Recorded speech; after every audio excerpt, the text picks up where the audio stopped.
again, it just tells the story of the evil and the ugliness of people's hearts these days is everywhere.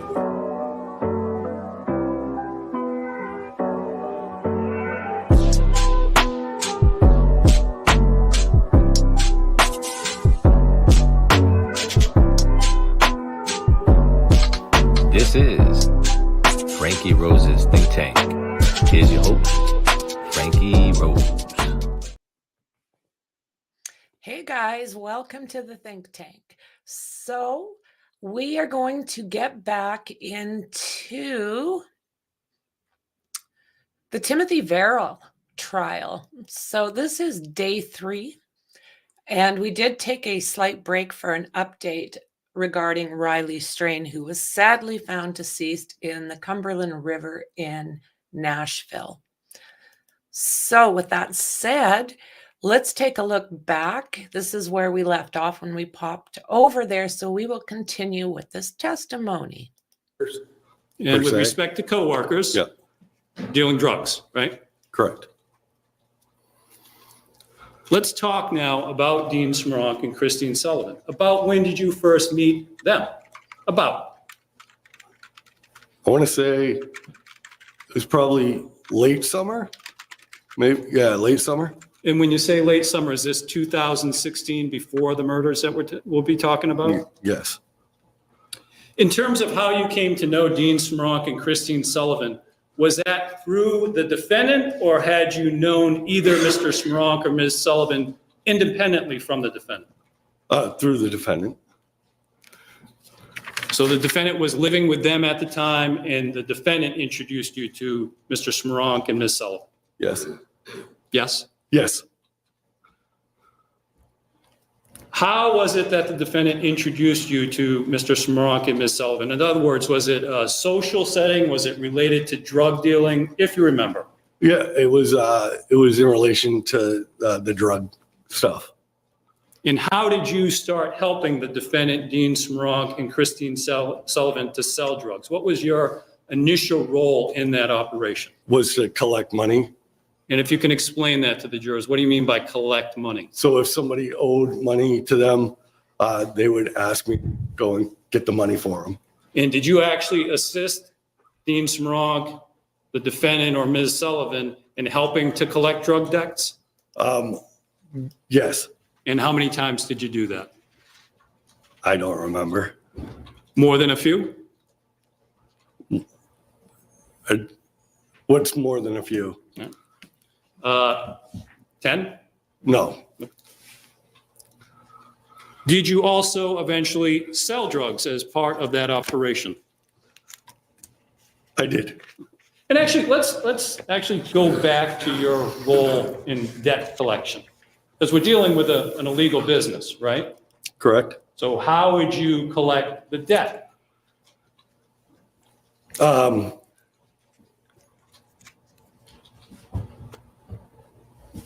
Just being aggressive.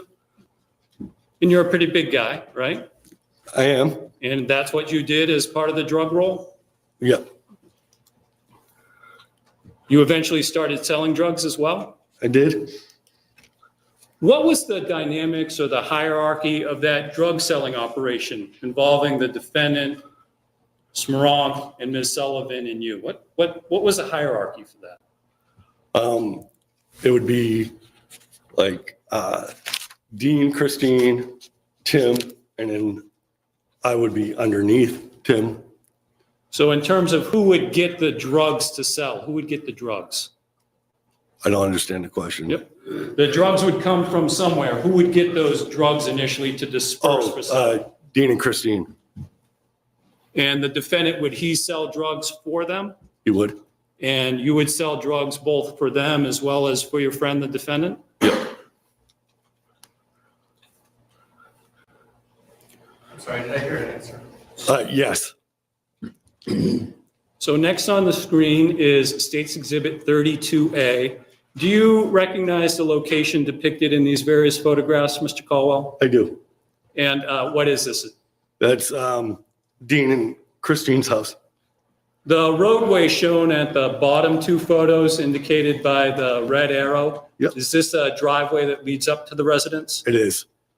Was this driveway that's pointed out by the red arrow, is that the only vehicle access to the house? Yes.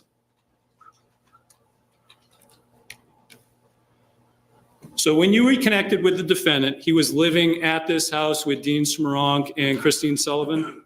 Correct. Was this house referred by yourself and others by any nicknames? Yes. And what were some of the nicknames that you referred to it as? The ranch, the hill. And what about the defendant, Mr. Smoronk? Would they also refer to that by those nicknames that you remember? They would. Back in the beginning of 2017, was this a house equipped with surveillance cameras? It was. And how did you know that surveillance cameras were at the house? Well, you could see them. And where generally were surveillance cameras located at the house from what you remember? When you first, like when you're driving up the driveway, there was some facing the house. There was some underneath the house facing the door and inside the house. So there were both some exterior surveillance cameras as well as some interior surveillance cameras? Correct. And you knew about them? I did. What about Mr. Verrill, the defendant? Yes. I want to show you some still photos taken from surveillance video. This is State's Exhibit 30E. First, with respect to these particular stills and other video stills that we're going to be seeing during the course of your testimony, Mr. Caldwell, did you review the videos from which these stills were taken? Yes. Do you recognize the person who's circled in red in these still photographs? I do. And who is this? That's Tim. With respect to the three color photographs, do you recognize where the defendant, Mr. Verrill, is in those three photographs? I do. In what area of the house is that? That's down in the basement. What about where the defendant is in the black and white photograph on the lower right? That's also in the basement, but when you first walk in. And the physical relationship between those two rooms, are they right next to each other? Yeah, it goes black and white, the color. So next on the screen are two still photographs taken from State's Exhibit 30. Do you recognize the two people in these photos? I do. And who's circled in red and who's circled in blue? I'm circled in red and Dean is circled in blue. This next slide has the same two still photos, and the timestamps on the bottom have been highlighted in red and enlarged, showing about 10 minutes before 4 a.m. on January 25th. We're going to be getting into this a little bit later, but do you remember what generally was happening at the time that these still photographs were taken? Yeah, Dean was getting ready to go to Florida. And how was he planning to get to Florida? To fly. And from where was he planning to leave? Boston. Next are still photos from State's Exhibit 34. The timestamp on these photos is about 90 minutes later. There's a person circled in blue. Do you recognize this person? I do. And who is it? That's Dean. And you testified that another person who you met through the defendant was Christine Sullivan. What was your relationship again with Christine Sullivan at the beginning of 2017? I sold drugs with her. About how often would you have contact with Ms. Sullivan in that time period? Occasionally. This next slide has photos from State's Exhibit 30F. Do you recognize the person circled in purple in these still photographs? I do. And who is that? That's Christine. In the top left still photo, there's a person circled in green.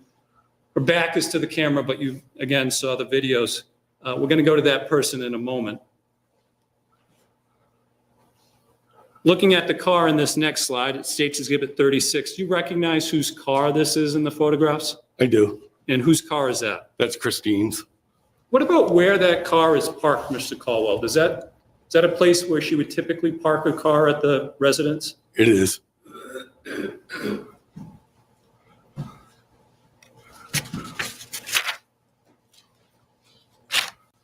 Let's go to that other woman who was circled. You recognize this person? I do. And who is it? That's Jenna. Okay. Back at the end of 2016, beginning of 2017, did you know a woman by the name of Jenna Pellegrini? I did not. How you came to know her, that's something that we're going to talk about later in your testimony, fair to It say? is.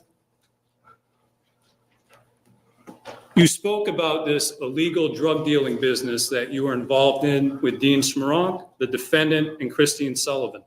To your knowledge, was Jenna Pellegrini ever involved in that operation? I don't know.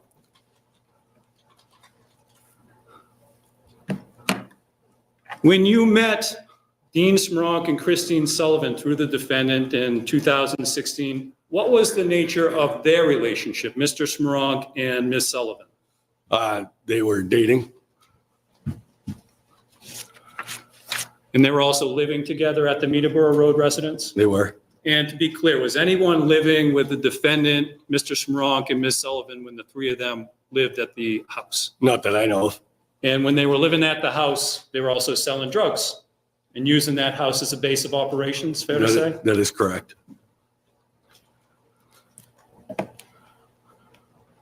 You said that when you reconnected with the defendant, he was living at the house on Meterboro Road. Did at some point in time he move out of that house? He did. Do you remember where the defendant moved to? And by where, I mean town, not specific address. Dover. What about Dean Smarronk and Christine Sullivan? Did they remain at the house on Meterboro Road when the defendant left? They did. After the defendant moved out of that house, did he still frequently go to the house from what you saw and what the defendant would tell you? Yes. Can I get a drink of water? Let's move. He's asking for water. My colleague's going to get you something to drink. Thank you. Apologies. You want to wait? Nope. Let's move forward to the beginning of 2017. Was the defendant living in Dover then? Yes, And did he have a girlfriend? he did. Thank you. Do you happen to remember what her name was? Crystal, I think. Next on the screen are photos from State's Exhibit 12A. And again, you saw the video from which these stills were taken, I right? did. Who is the man in the white hat? That's And Tim. who is the woman in the red jacket next to him? That's Tim and his girlfriend. So the defendant was living with his girlfriend at the beginning of 2017. What about Dean Smarronk and Christine Sullivan? Were they still at the Meterboro Road residence? They were.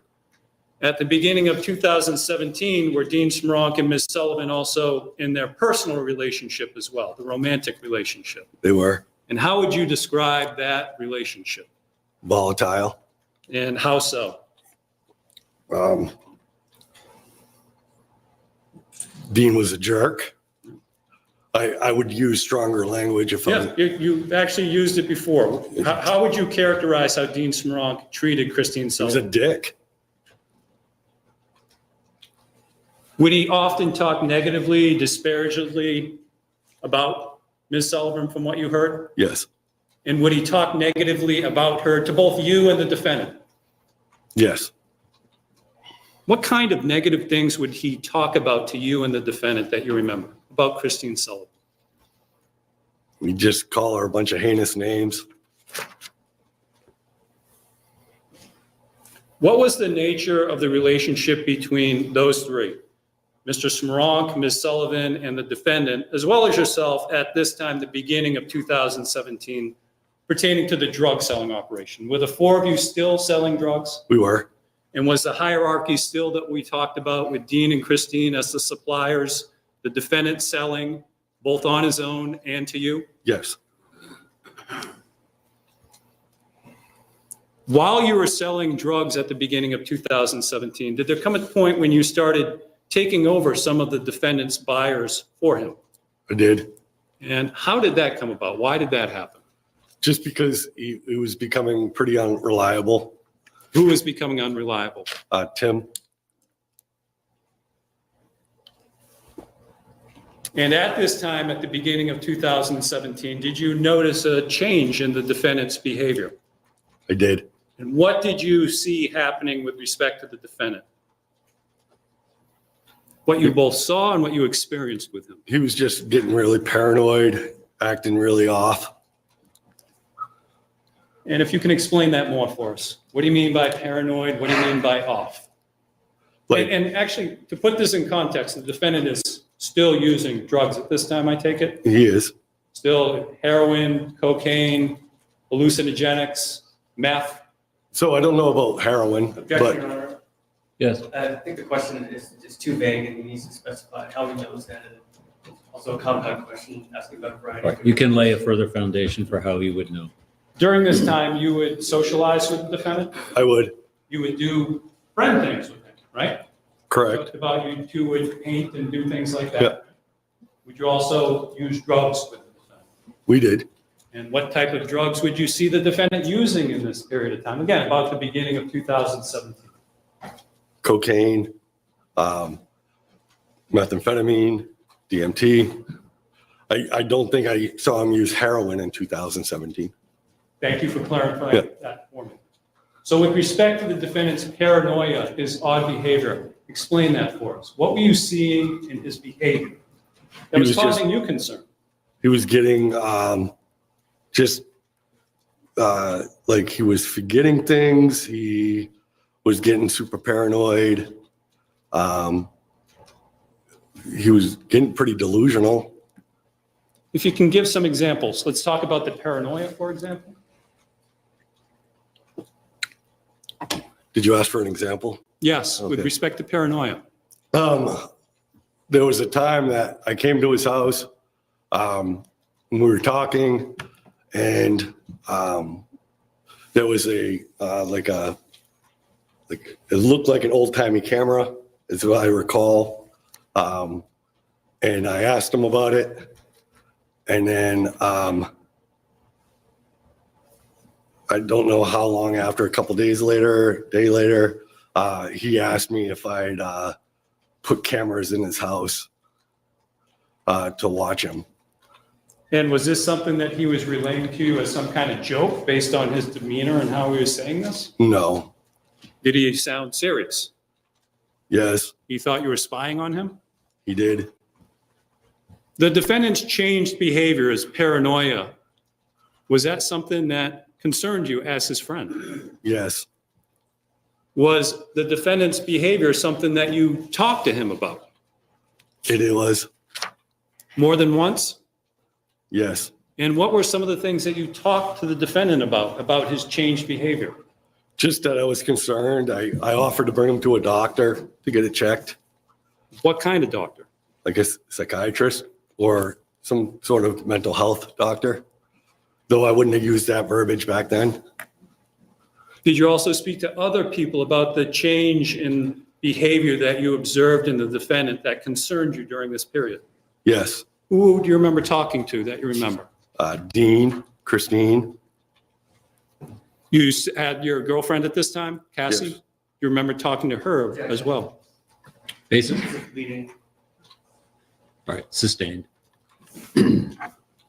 At the beginning of 2017, you're selling drugs with Dean Smrock and Christine Sullivan and with the defendant. I am.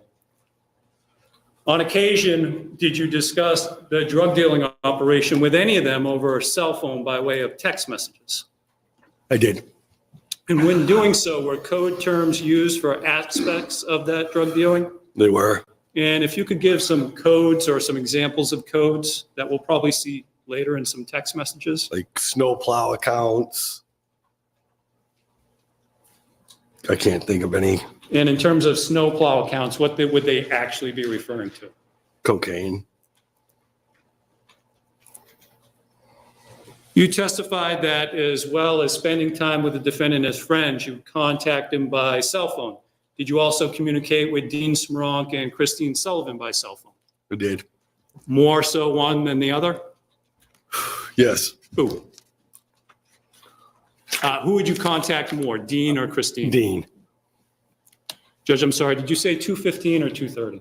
Well, 12:15. Not the problem. I can And go to yes, 2:15. 12:15. So folks, we're going to take the lunch hour now. We'll take a full hour. We're going to return at 1:15. I do have a couple of matters I have to attend to in the hour, so I apologize that it's a lengthy lunch. We'll see you at 1:15.